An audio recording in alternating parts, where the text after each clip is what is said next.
Hello and welcome to another video. Tonight's Sunday night.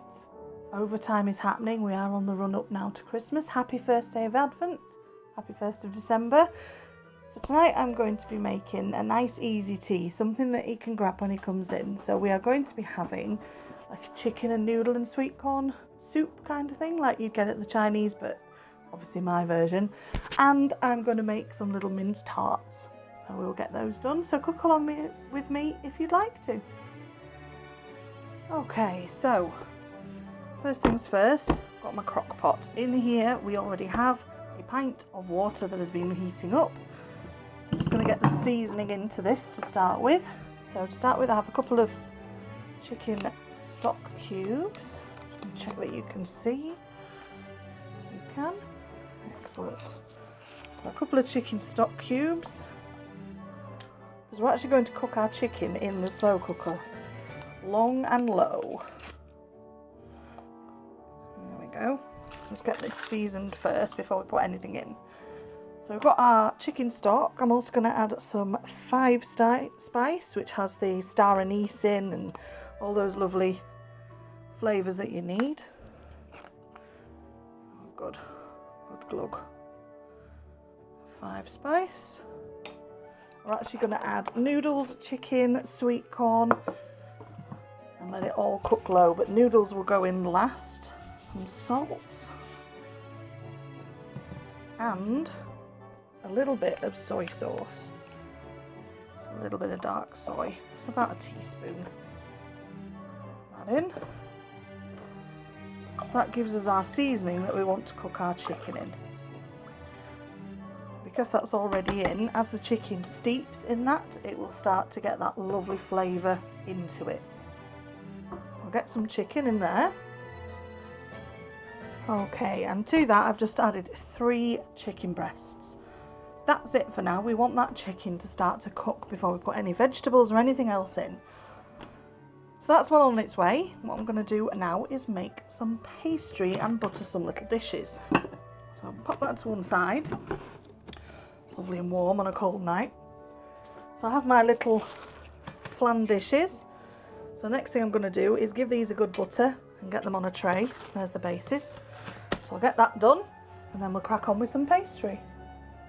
Okay, so there we have our 4 buttered little flan dishes. And I'm going to get some pastry made now. So pastry starts off much the same as a crumble.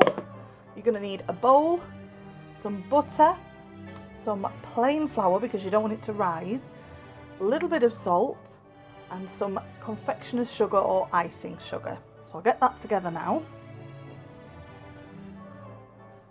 Okay, so to start off with, we don't need a lot of pastry. We've only got 4 small tins, so we don't need a lot. So start off with our flour. Unfortunately, I cook by habit, so I don't know how much is there. Probably a cup and a half roughly, and I'm going to add some fat to that. So I'll get some butter in. Okay, so we have our butter and our flour, and we're just going to start to rub that through, much the same as we did if you watched my crumble video. Hands are washed. Now the trick with pastry is to keep your hands cool, because pastry goes very soft and crumbly if your hands are too hot or the atmosphere is too hot, or it's temperamental stuff, pastry. So we're going to get this fat rubbed through, and then we're going to add our sugar, a little bit of salt, and we will bind it together with a small egg. So if I was making a savoury pastry, obviously I wouldn't add the sugar. You can bind with milk. There are so many options, but this is just a simple short crust, so it's not a puff pastry that you have to roll and fold and roll and fold. This is a plain short crust pastry. So I'll get all that rubbed through and then we'll show you what's next. Okay, so I've got our fat rubbed into our flour. I'm just going to add the tiniest touch of salt. A little bit of salt. And we're going to add some silver spoon, or any brand you like, confectioner's sugar, or icing sugar as it's called in the UK. I'm just going to add 2 dessert spoons, which is about 1.5 tablespoons, I think. Give that a good mix round.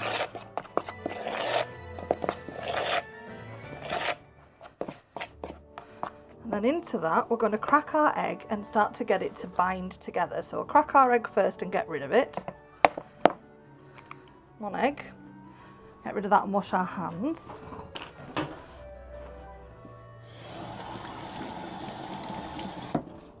Sorry for the water in your ears. And then we want this now to start to bind together. So if 1 egg isn't enough, don't add another egg, you can just use some cold water. But I usually find that an egg is enough, although these are small eggs. And the reason we use a knife is to help spread that egg throughout your mix. So the pastry might look a little crumbly, which is kind of what you want. It's a short crust, so it means crumbly pastry. You might just need a touch of cold water. Just a touch of cold. Bear with me 1 second while I get the tap cold, so just wash my hands.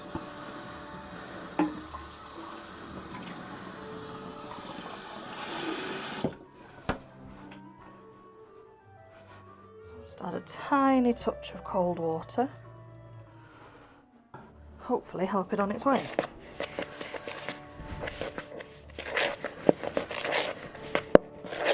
Okay, so once you get to about that consistency, you see we've got a dough forming. It's time to get our hands in. So my board is all wiped, it's only got flour on, and I'm just going to add some flour to my hands. It helps me get this pastry off. And we just want this to go into a nice, neat ball. So remember, with pastry, you don't want to be, just a bit more flour, it's a bit wet. Too much water, I think. With pastry, you don't want to be over handling. So it's not like bread, where you knead it. Just need to get it all out and then it should stick together. There we go.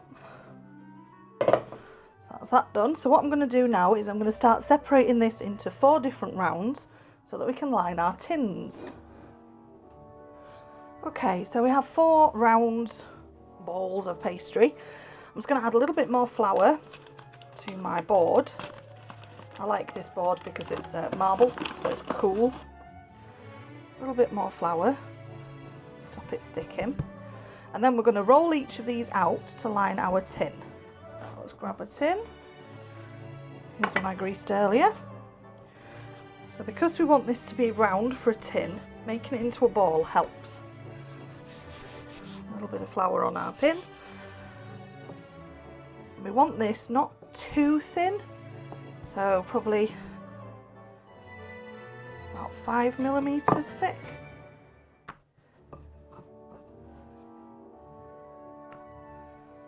Need it big enough to line our tin and go up the sides.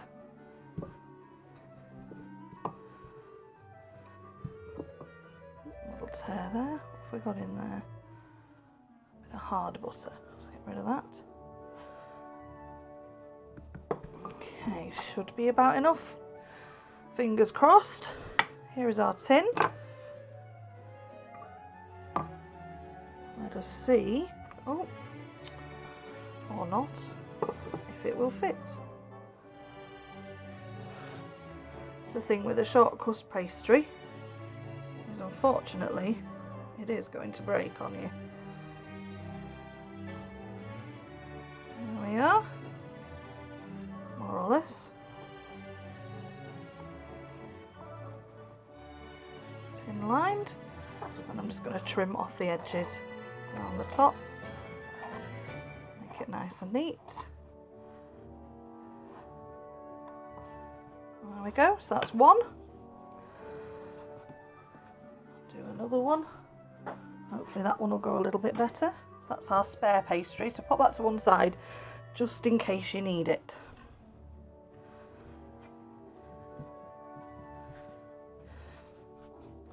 Nice round circle again.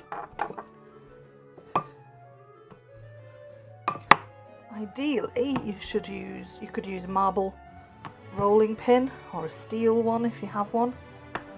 I'm not that lucky, unfortunately. So I use what I've got. If you keep it well floured, you shouldn't have any issues.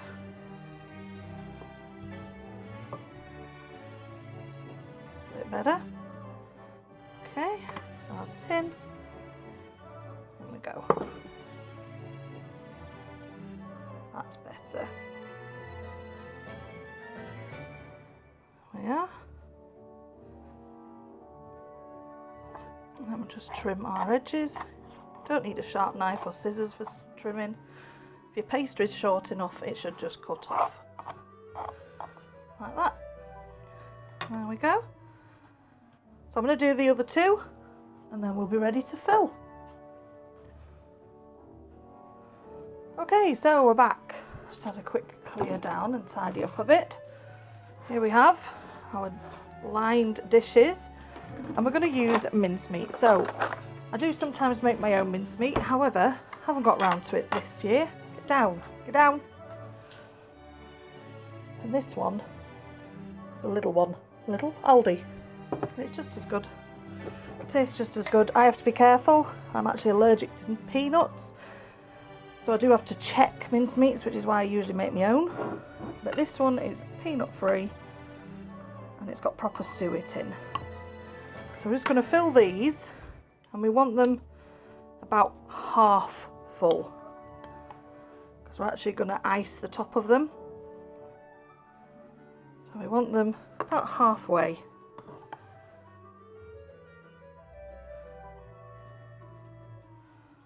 There we have. Pack our mincemeat down. So I know now it's about 3 spoonfuls per one. Shopping next week, so I'm not too worried about using up all my mincemeat.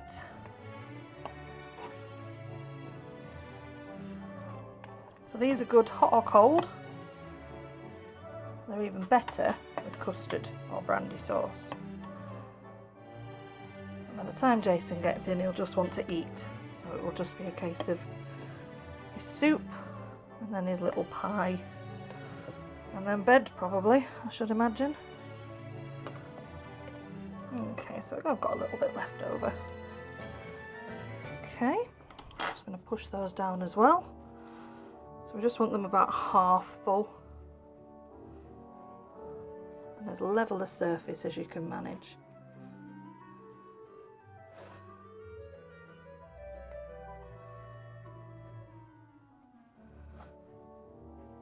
The reason I like these tins is because they have the loose part on the underneath, which means they're a lot easier to get out of the tin as long as you've greased well. There we go. So they're now going to go into the oven, and they will go in for about 20-25 minutes, and then we will get them out, and the next time you see them they'll be cooled and be getting ready to ice, and we'll be sorting out our chicken. So come back to the next bit. Okay, there we go. Our tarts are baked, so what we're going to do now is let them cool, and they need to be allowed to cool completely. Chicken's still in, tarts are done. Time to relax while that chicken finishes cooking. Okay, so our chicken is well and truly cooked. The first thing we're going to do is we're going to break our chicken down. Okay, so our chicken is all broken down, and to this we're going to start adding some veggies and a little bit of thickener. So the first thing we're going to put in is a tin of sweet corn. Okay, change of plan, couldn't find my tin of sweet corn, but it doesn't matter, I've just added some other veggies that has sweet corn in as well. So there's just peas and carrots and sweet corn and a couple of beans in there. It's just the last of some veggies.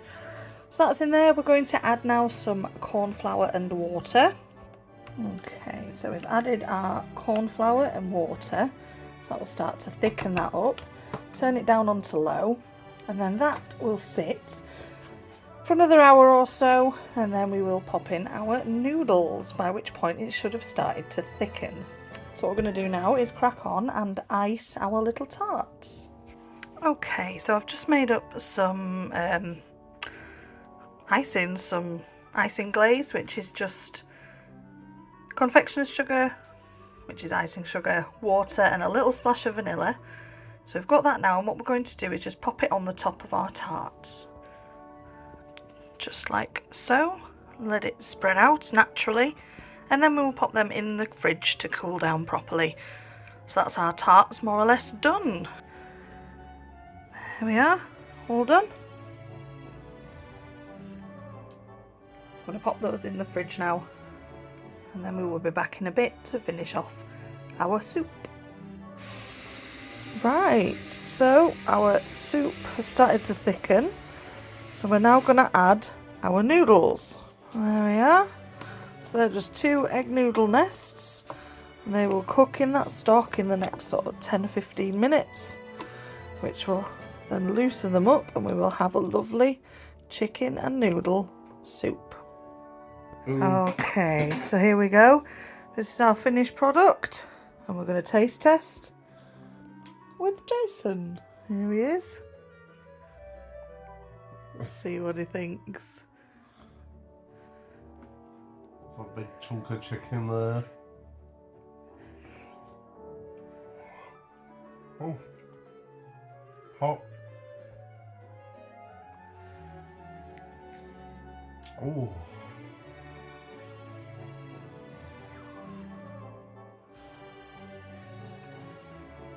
Oh,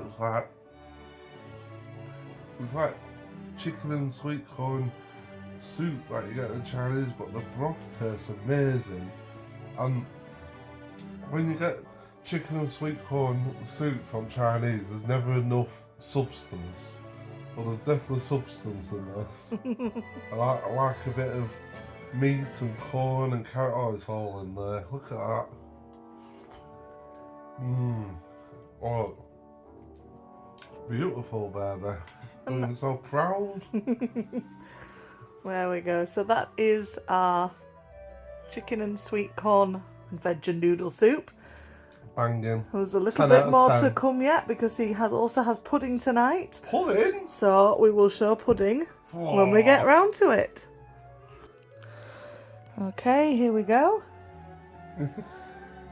He's got his tart and he's going to have a try. Oh, look at this tart. It's right tart, this one. See how he gets on.